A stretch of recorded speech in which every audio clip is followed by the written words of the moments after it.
نحمده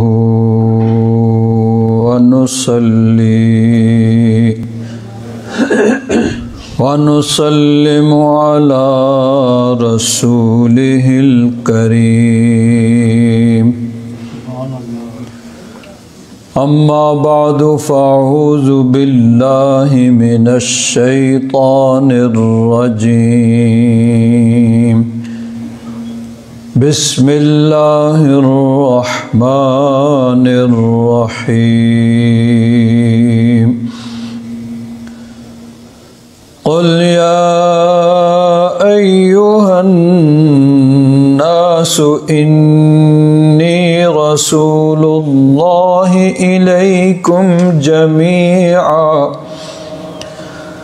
الذي له ملك السماوات والأرض لا إله إلا هو يحيي ويميت فآمنوا بالله ورسوله النبي الأمي الذي يؤمن بالله وكلماته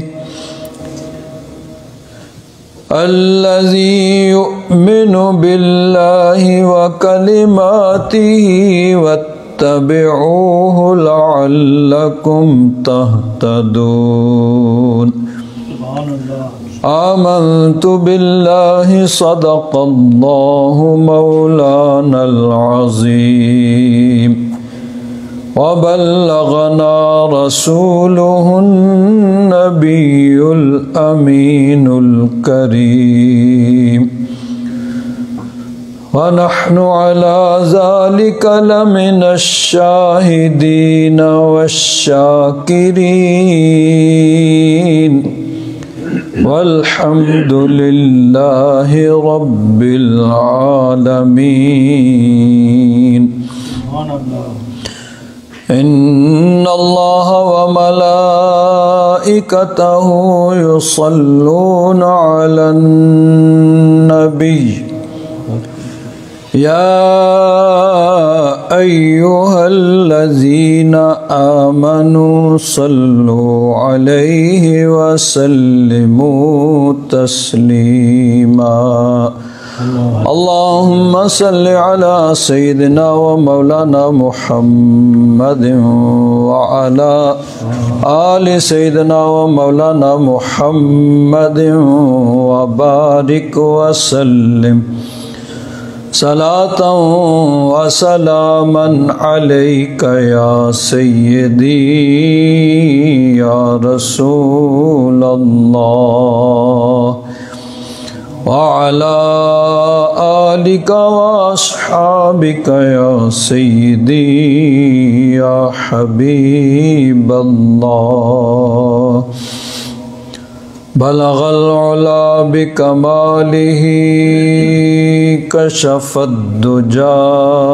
بجماله حسنت جميع خصاله صلوا عليه وآله یا صاحب الجمال ویا سید البشر من وجهك المنير لقد نور القمر لا يمكن الثناء كما كان حقه بعد خدا بزرگ توئی قصہ مختصر۔ حضرات محترم، آقا دو عالم شفیع معظم صلی اللہ تعالی علیہ وآلہ آلہ واصحابہ وبارک وسلم، آپ کی حیات مبارکہ، آپ کی مبارک زندگی، اس کو سیرت نگاروں نے مختلف ادوار میں تقسیم کیا ہے، مختلف مرحلے، مختلف دور ہوتے ہیں ہر انسان کی زندگی میں۔ نبی کریم صلی اللہ علیہ وسلم کی مبارک زندگی کو، آپ کی حیات مبارکہ کو، ایک آپ کا بچپن ہے، اس کے مختلف احوال احادیث اور سیرت کی کتابوں میں محفوظ ہیں۔ پھر آپ کا لڑکپن، اس دور کے احوال بھی سیرت کی کتابوں میں، احادیث کی کتابوں میں موجود ہیں، محفوظ ہیں۔ پھر جوانی، اس میں نبی کریم صلی اللہ علیہ وسلم کے دوسروں کے ساتھ معاملات، کاروبار، پھر شادی، اسی طرح سماجی کارروائیوں میں شرکت، مصروفیت، یہ ساری چیزیں احادیث مبارکہ کی زینت ہیں، سیرت کی کتابوں میں مستقل ابواب ہیں۔ لیکن سب سے اہم دور حضور نبی کریم صلی اللہ علیہ وسلم کی زندگی کا 40 برس کی عمر میں شروع ہوا، جب رب ذوالجلال کی طرف سے مخلوق کی ہدایت کا فریضہ عائد ہوا، اور اللہ تبارک و تعالیٰ نے اپنے محبوب سے فرمایا کہ محبوب اب اعلان کر دو، قل یا ایھا الناس،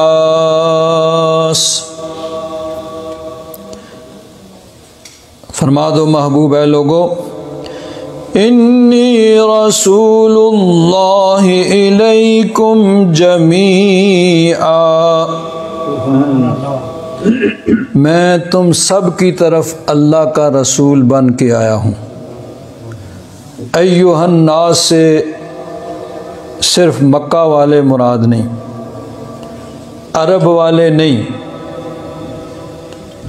مشرق و مغرب، شمال جنوب، قیامت تک آنے والے لوگ، سب لوگ مراد ہیں کہ سب سے فرما دو۔ ویسے تو نبی کریم صلی اللہ علیہ وسلم کی رسالت صرف انسانوں کے لیے نہیں ہے، تمام مخلوقات کے لیے حضور اللہ کے رسول بن کے آئے، للعالمین، تمام جہانوں کے لیے۔ لیکن چونکہ انسانوں کی خصوصی ہدایت کے لیے اللہ تبارک و تعالیٰ نے مبعوث فرمایا تھا، تو اس لیے یہاں الناس فرمایا۔ قیامت تک کے آنے والوں کے لیے حضور رسول بن کے تشریف لائے۔ قل یا ایھا الناس انی رسول اللہ الیکم جمیعا، محبوب فرما دو میں تم سب کے لیے اللہ کا رسول بن کے آیا ہوں۔ الذی لہ ملک السماوات والارض، اللہ وہ جو آسمان و زمین کا مالک و خالق ہے۔ لا الہ الا هو یحیی و یمیت، عبادت کے لائق صرف اسی کی ذات ہے، وہی زندگی دینے والا اور موت طاری کرنے والا ہے، زندگی اور موت اسی کے ہاتھ میں۔ آگے پھر لوگوں کو مخاطب کر کے ارشاد فرمایا، فآمنوا باللہ ورسولہ النبی الأمی، اے لوگو بس تم اللہ پر ایمان لاؤ اور نبی امی، رسول نبی امی، یعنی جنہوں نے دنیا میں کسی انسان سے نہیں پڑھا، رب ذوالجلال نے براہ راست جن کو سکھایا، ان پہ ایمان لاؤ۔ الذی یؤمن باللہ وکلماتہ، وہ جو اللہ پر اور اس کے کلمات پر ایمان لائے ہیں، یعنی نبی کریم صلی اللہ علیہ وسلم۔ واتبعوہ، فرمایا میرے محبوب کی اتباع کرو، میرے محبوب کو فالو کرو، میرے محبوب کی بات مانو۔ لعلکم تہتدون، تاکہ تم ہدایت یافتہ ہو جاؤ۔ تو نبی کریم صلی اللہ علیہ وسلم کو اللہ تبارک و تعالیٰ نے تمام مخلوقات کی ہدایت کے لیے مبعوث فرمایا۔ یہ حضور کی اس دنیا میں تشریف آوری کا مقصد۔ حفیظ جلندری اس کو اپنے انداز میں بیان کرتے ہوئے کہتے ہیں، وہ مقصد جس کی خاطر آپ اس دنیا، وہ مقصد جس کی خاطر آپ اس دنیا میں آئے تھے، وہ قرآن جس کو انسانوں کی خاطر آپ لائے تھے، وہ پیغام محبت وہ نجات، وہ پیغام محبت وہ نجات اولاد آدم کی، تمام اولاد آدم کی نجات کا ذریعہ، زمین صدق پر رکھنا نئی بنیاد عالم کی۔ پہلے تو دنیا میں ظلم و ستم، کفر و شرک تھا، اللہ تبارک و تعالیٰ نے اپنے محبوب کو بھیجا تاکہ صدق کی بنیاد پہ دنیا کے اندر ایک نیا نظام آ جائے۔ اب اس کا وقت آ پہنچا تھا، اب وہ کام ہونا تھا، زمین تیار کر کے نخل حق کا بیج بونا تھا۔ اللہ تبارک و تعالیٰ نے اپنے محبوب کو اس دنیا کے اندر پوری دنیا کی ہدایت کے لیے مبعوث فرمایا۔ اور اس وقت کیا عالم تھا؟ اندھیرا چھا چکا تھا کفر کا دنیا ہستی پر، زبردستی تسلط پا چکی تھی زیر دستی پر۔ ہر طرف کفر کا اندھیرا تھا اور بتوں کی پوجا ہوتی تھی، کہیں سورج چاند ستارے کی پوجا ہوتی تھی، کوئی شیر کو، بندر کو، گائے کو خدا مانتا تھا، کوئی درختوں کو، پتھروں کو پوجتے تھے۔ اور کیا تھا کہ جس کے پاس قوت ہے، طاقت ہے، وہ مجبور کو دبا لے، اس پہ ظلم و ستم کرے۔ تو ایسے عالم میں اللہ تبارک و تعالیٰ نے اپنے محبوب کو بھیجا کہ محبوب جا کے اعلان کر دو، لا الہ الا ہو، اس کے سوا کوئی معبود نہیں، وہی اللہ ہی صرف عبادت کے لائق ہے۔ جیسے ہی نبی کریم صلی اللہ علیہ وسلم نے یہ اعلان کیا، یہ اعلان کرنا تھا کہ یکا یک مخالفت کا ایک طوفان کھڑا ہو گیا۔ حالانکہ اس وقت تک دور یہ تھا کہ 40 سال حضور نے عمر مبارک گزاری، حضور کی عمر مبارک ایسی پیاری تھی کہ سب لوگ حضور کی امانت، دیانت، صداقت اس کے قائل تھے، اور نبی کریم صلی اللہ علیہ وسلم کو صادق اور امین کے نام سے پکارتے تھے کہ حضور سے زیادہ سچا، زیادہ کیا حضور کی مثل، بلکہ اس کا عشر عشیر بھی کسی میں نہیں تھا۔ اس طرح سچا اور امانت دار مکہ کے اندر پوری دنیا میں کوئی نہیں تھا۔ تو سب لوگ حضور کی امانت، دیانت، صداقت، شرافت کے قائل تھے، اور آپ حضرات سنتے رہتے ہیں کہ پورے مکہ میں جس کو اپنی امانت رکھنے کی ضرورت پڑتی وہ نبی کریم صلی اللہ علیہ وسلم کے پاس آ کے رکھتا کہ ان کے پاس کوئی خطرہ نہیں ہے، میری امانت کی حفاظت بھی ہوگی اور پوری مجھے مل جائے گی، جب طلب کروں گا اسی وقت بعین ہی میرے حوالے کی جائے گی۔ لیکن جیسے ہی حق کا اعلان ہوا، ہر طرف سے مخالفت شروع ہوگی، کیونکہ ان کے کان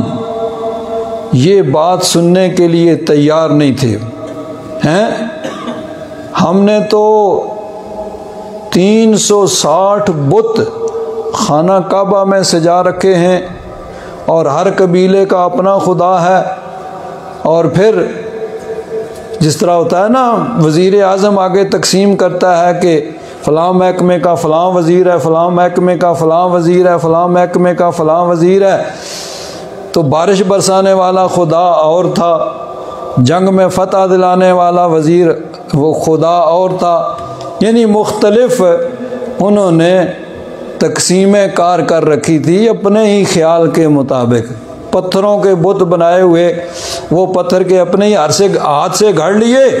اور محکمے بھی تقسیم کر دیے، یہ فلاں محکمے کا خدا ہے، فلاں محکمے کا خدا ہے، اور نسل در نسل یہی ہو رہا تھا۔ اور ان کے کان جو ہیں وہ اس کے خلاف سننے کے لیے تیار نہیں تھے کہ ہاں اس کے علاوہ بھی کچھ ہو سکتا ہے۔ جیسے ہی انہوں نے یہ بات سنی تو ایک مخالفت کا طوفان کھڑا ہو گیا۔ وہی لوگ جو تعریف کرتے ہوئے نہیں تھکتے تھے، وہی لوگ مخالف ہو گئے اور انہوں نے گالیاں دینی شروع کر دی، بے ادبیاں کرنا شروع کر دی، جہاں موقع ملتا تکلیف پہنچاتے اور مصائب کے انہوں نے پہاڑ کھڑے کر دیے۔ خدا کا نام گویا قہر تھا بت خانہ دل پر، گرا دی حق نے بجلی تو وہ بارود، خدا گرا دی حق نے بجلی تو دائے بارود باطل پر۔ جیسے ہی حضور نے اعلان کیا بھئی اللہ کے علاوہ اور کوئی معبود نہیں ہے، کسی کی عبادت جائز نہیں ہے، انہوں نے کہا ہاں یہ کیسے ہو سکتا ہے، 360 بت تو ہم نے یہاں خانہ کعبہ میں سے جا کے رکھے ہوئے ہیں اور یہ کہتے ہیں یہ سارے جھوٹے ہیں، کوئی بھی عبادت کے لائق نہیں ہے،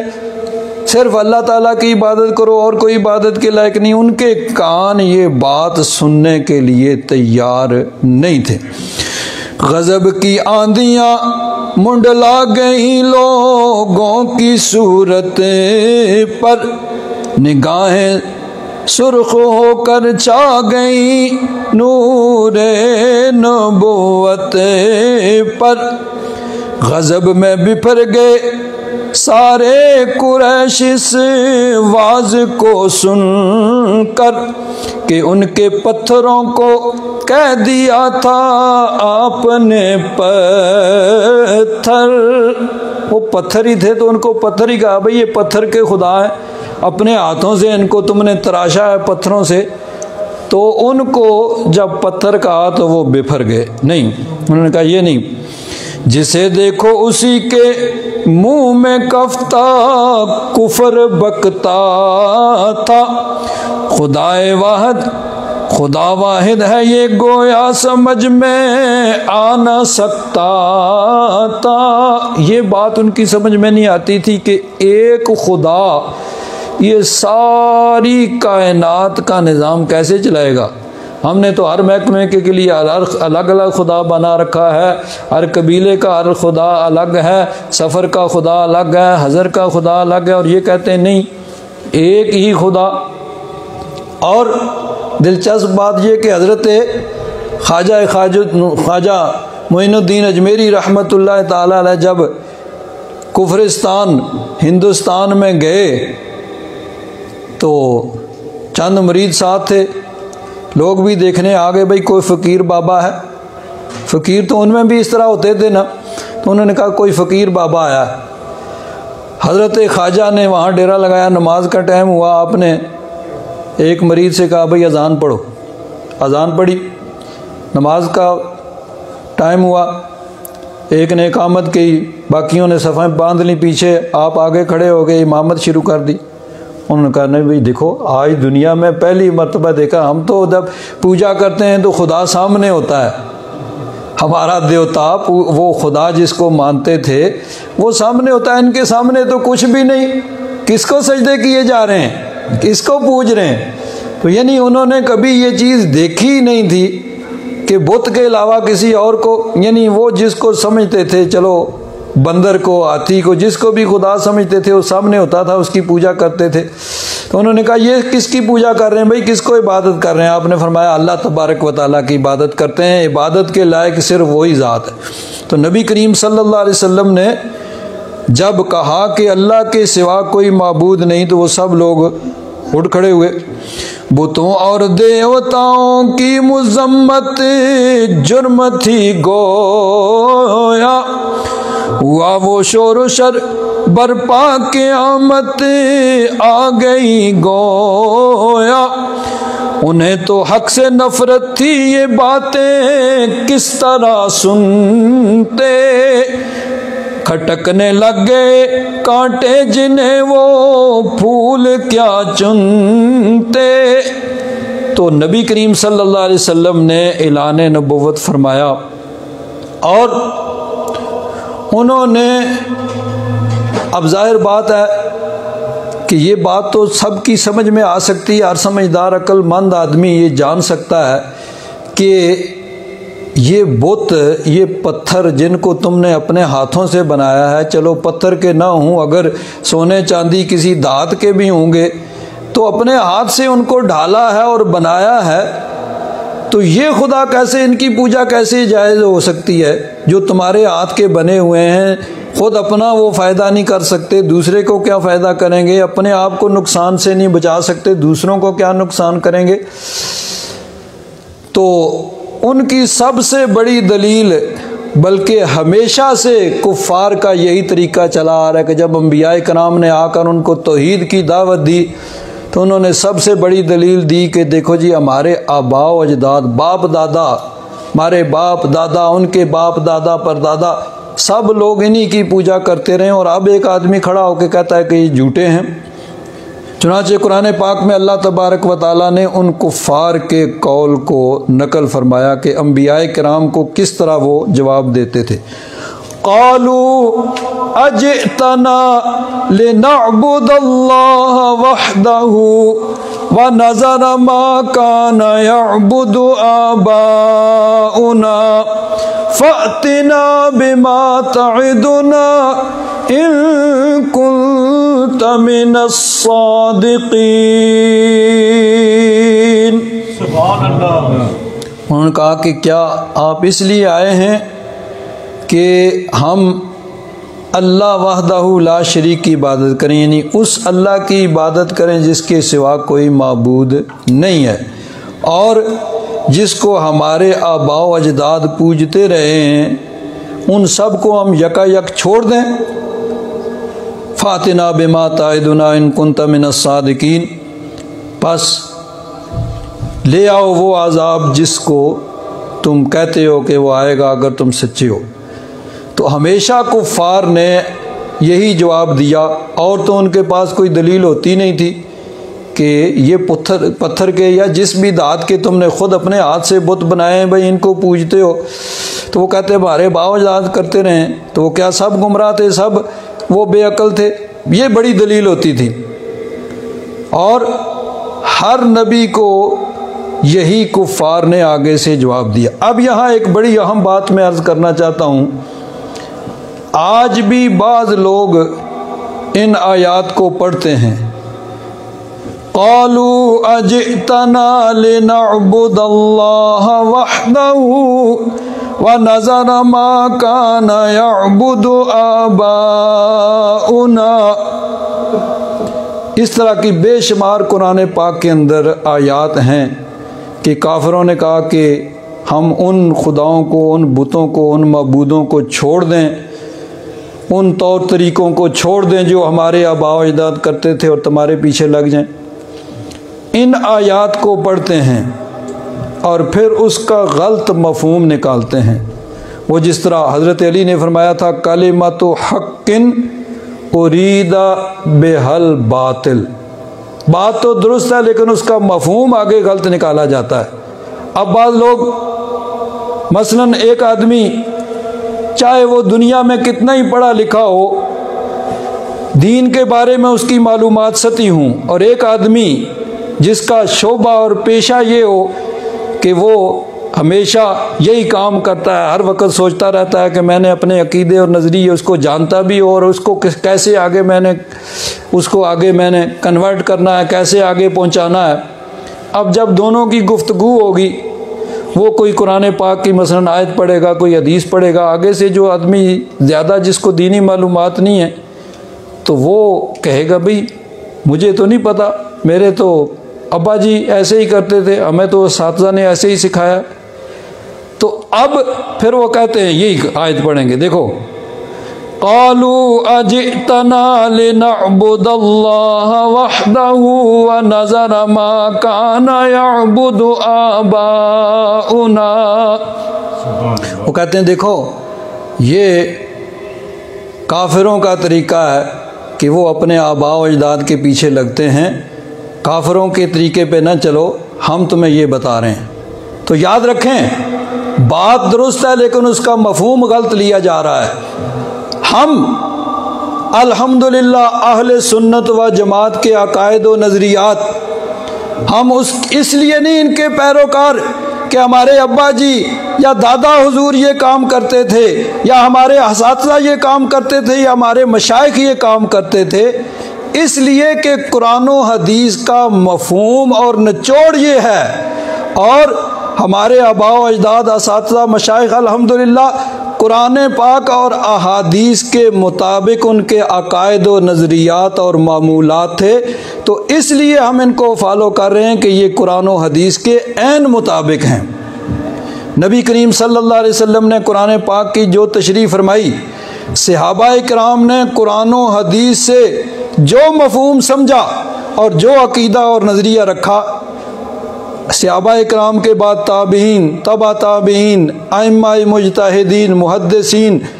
1400 سال سے اولیاء کرام، حضرت غوث اعظم، حضرت داتا گنج بخش، حضرت خواجہ اجمیری، حضرت مجدد الفسانی،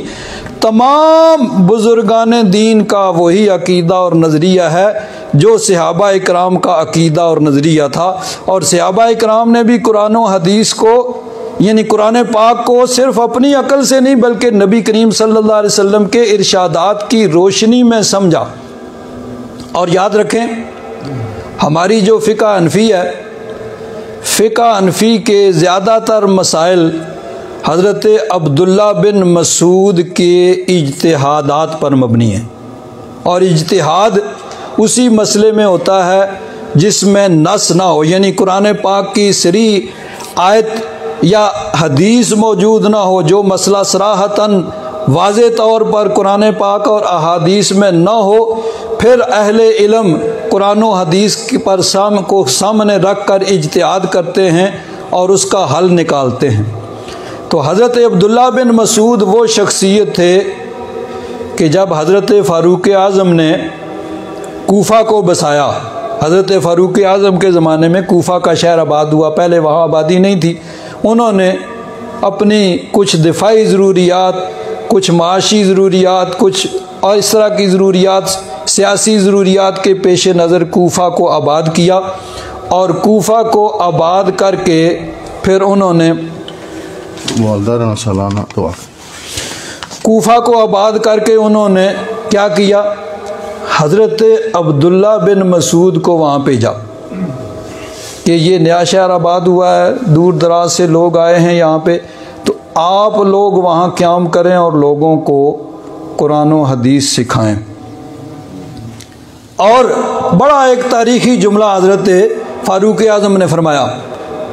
اہل کوفہ کو مخاطب کر کے فرمایا، لَقَدْ آثَرْتُكُمْ بِهِ عَلَى نَفْسِي۔ عربی میں آثرا یؤثر، ایثار کا معنی ہوتا ہے، اردو میں بھی ایثار بولا جاتا ہے، قربانی، یعنی اپنے ایک چیز کی خود بھی ضرورت ہے لیکن اپنی ضرورت پر دوسروں کو ترجیح دینا۔ ایک چیز جس کی خود بھی ضرورت ہے وہ دوسرے کو دے دینا، چلو بھائی اس کو زیادہ ضرورت ہے تو چلو اس کو دے دیتے ہیں، اس کو کہتے ہیں ایثار۔ تو حضرت فاروق اعظم نے کہا بھئی میں نے ایثار کیا ہے۔ ایثار کیا کیا ہے کہ عبداللہ بن مسعود جیسا عالم، فقیہ،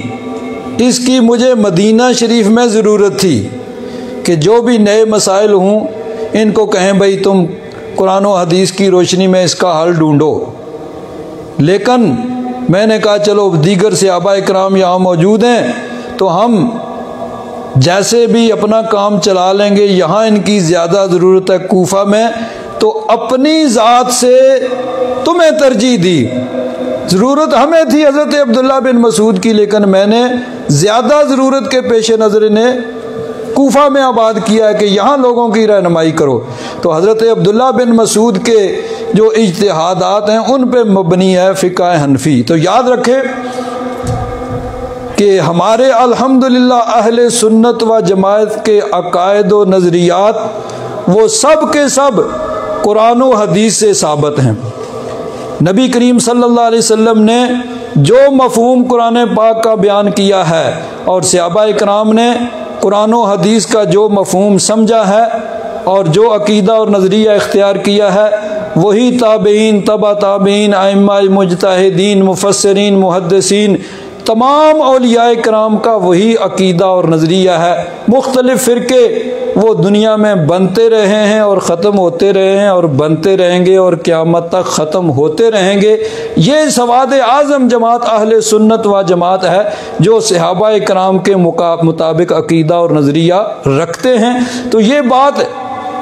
بات درست ہے، لیکن اس کا مفہوم جو ہے وہ غلط لیا جاتا ہے کہ جی باپ دادا کی اتباع نہ کرو۔ اسی لیے کیا ہوا، کچھ لوگوں نے باپ دادا کو چھوڑ دیا، ان کے عقائد و نظریات کو چھوڑ دیا، ان کے معمولات کو چھوڑ دیا اور نئے عقائد اور نظریات ڈھونڈ لیے۔ اور وہ جس طرح میں نے پہلے بھی بیان کیا، کوئی ایک آیت پکڑ لی، کوئی ایک حدیث پکڑ لی اور باقی سارے قرآن و حدیث کو چھوڑ دیا۔ اہل سنت و جماعت کے عقائد و نظریات قرآن و حدیث کا نچوڑ ہیں، صرف ایک آیت نہیں، ایک حدیث نہیں، سارا قرآن، ساری حدیث سے جو عقیدہ اور نظریہ اور جو عمل ثابت ہوتا ہے وہ اہل سنت و جماعت کے عقائد و نظریات اور معمولات ہیں۔ یہ کوئی ایسی چیز نہیں ہے کہ اپنے پاس سے گھڑ لی اور پھر اس کے دلائل ڈھونڈنے شروع کریں، نہیں، پہلے جو کچھ صحابہ کرام نے سمجھا ہے اور جو عقیدہ نظریہ رکھا ہے وہی 1400 سال سے اہل سنت و جماعت کے عقائد و نظریات۔ بہرحال نبی کریم صلی اللہ علیہ وسلم نے جب اعلان نبوت فرمایا، اللہ تبارک و تعالیٰ کی توحید کا اعلان کیا، تو ایک مخالفت کا طوفان کھڑا ہو گیا، سب لوگ مخالف ہو گئے۔ چند خوش قسمت لوگ تھے جنہوں نے آمنا و صدقنا کہا کہ حضور سچ فرما رہے ہیں، لبیک کہا، مسلمان ہو گئے، اور وہ بڑے تھوڑے لوگ تھے۔ اب سب سے پہلے کون مسلمان ہوا، یہ چیز بھی بڑی ایک اہم ہے اور سیرت نگاروں کی خاص توجہ اس طرف ہے اور باقاعدہ اس پہ باب قائم کیے ہیں کہ سب سے پہلے کون مسلمان ہوا۔ تو حضرت پیر کرم شاہ صاحب رحمۃ اللہ تعالی علیہ ضیاء النبی میں سیرت کی کتاب ہے الکامل ابن اسیر، اس کے حوالے سے اور سیرت ابن حشام کے حوالے سے فرماتے ہیں کہ تمام ائمہ کا اس بات پہ اتفاق ہے کہ سب سے پہلے ام المومنین حضرت خدیجہ الکبریٰ وہ مسلمان ہوئیں۔ خدیجہ تو اول خلق اللہ اسلم باجماع المسلمین لم یتقدمها رجل ولا امرأۃ، کہ سب سے پہلے حضرت ام المومنین خدیجہ الکبریٰ رضی اللہ تعالیٰ عنہ وہ مسلمان ہوئیں، کوئی مرد عورت ان سے مقدم نہیں، ان سے آگے نہیں بڑھا، سب سے پہلے۔ یعنی جیسے ہی حضور غار حرا سے تشریف لائے جہاں پہ حضور نبی کریم صلی اللہ علیہ وسلم پر اللہ تبارک و تعالیٰ کا کلام نازل ہونا شروع ہوا، حضور گھر تشریف لائے، ام المومنین حضرت خدیجہ الکبریٰ کو بتایا تو فوراً کلمہ پڑھ کے وہ مسلمان ہو گئی۔ تو تمام علماء کا اس بات پہ اجماع ہے۔ سیرت ابن حشام میں بھی یہی ہے، وآمنت به خدیجہ بنت خویلد وصدقت بما جاءه من اللہ ووازرته على امره وكانت اول من آمن بالله وبرسوله صدقت بما جاء منه۔ سب سے پہلے ام المومنین حضرت خدیجہ الکبریٰ وہ مسلمان ہوئیں، اور پھر حضرت علی رضی اللہ تعالیٰ عنہ، چونکہ بچپن میں نبی کریم صلی اللہ علیہ وسلم کی پرورش حضور کے چچا حضرت ابو طالب نے کی تھی، تو جب حضور نبی کریم صلی اللہ علیہ وسلم جوان ہوئے اور دیکھا کہ حضرت ابو طالب کثیر العیال ہیں اور آمدن کم ہے، تو ان کے اپنے چچا حضرت عباس سے کہا کہ آپ ان کا بوجھ ہلکا کریں، ایک بیٹا آپ ان کا لے لیں، ایک میں لے لیتا ہوں تاکہ ان کا بوجھ ہلکا ہو۔ تو حضرت علی کو بچپن میں ہی نبی کریم صلی اللہ علیہ وسلم نے اپنی پرورش میں لے لیا تھا، گویا کہ آغوش رسالت میں حضرت علی کا لمحہ بچپن سے ہی گزرا۔ تو حضرت علی پہلے ہی حضور کی پرورش میں تھے، 10 سال عمر مبارک تھی، وہ بھی مسلمان ہو گئے۔ اور حضرت صدیق اکبر رضی اللہ تعالیٰ عنہ، انہوں نے بھی جیسے ہی سنا وہ بھی مسلمان ہو گئے۔ اور حضرت زید بن حارثہ حضور کے غلام، جن کا واقعہ میں نے گزشتہ جمعہ میں بیان کیا تھا، انہوں نے بھی جیسے سنا وہ فوراً مسلمان ہو گئے۔ تو اب یہ تو سیرت نگاروں کا اتفاق ہے کہ سب سے پہلے ایمان لانے والی ام المومنین حضرت خدیجۃ الکبریٰ ہیں، لیکن اس کو ایک اور انداز میں سیرت نگاروں نے، علماء نے یوں لکھا ہے کہ مردوں میں، آزاد مردوں میں سب سے پہلے حضرت صدیق اکبر ایمان لائے، عورتوں میں سب سے پہلے ام المومنین حضرت خدیجۃ الکبریٰ، بچوں میں سب سے پہلے حضرت علی، اور آزاد شدہ غلاموں میں سب سے پہلے حضرت زید بن حارثہ۔ یہ یاد رکھیں کہ چاروں قسم کی روایات پائی جاتی ہیں، بعض میں یہ ہے کہ سب سے پہلے حضرت علی ایمان لائے، بعض میں یہ بھی ہے کہ حضرت زید بن حارثہ، بعض میں یہ ہے کہ حضرت صدیق اکبر، لیکن اگر سب کو اکٹھا کیا جائے تو پھر وہی ہوتا ہے کہ سب سے پہلے تو ام المومنین حضرت خدیجۃ الکبریٰ ایمان لائیں، لیکن یوں علماء نے تطبیق دی ہے کہ مردوں میں سب سے پہلے حضرت صدیق اکبر، عورتوں میں سب سے پہلے حضرت ام المومنین، بچوں میں حضرت علی، اور آزاد شدہ غلاموں میں حضرت زید بن حارثہ رضی اللہ تعالی عنہم اجمعین، وہ ایمان لائے۔ یہ وہ خوش قسمت تھے کہ جن کو اللہ تبارک و تعالیٰ نے دستگیری فرمائی ایسے ماحول کے اندر کہ جہاں ایک مخالفت کا طوفان تھا، ان کو اللہ تبارک و تعالیٰ نے سب سے پہلے ایمان لانے کی سعادت عطا فرمائی۔ اللہ تبارک و تعالیٰ ہم سب پہ اپنا فضل و کرم فرمائے اور نبی کریم صلی اللہ علیہ وسلم کی سچی محبت نصیب فرمائے۔ وآخر دعوانا الحمد للہ رب العالمین۔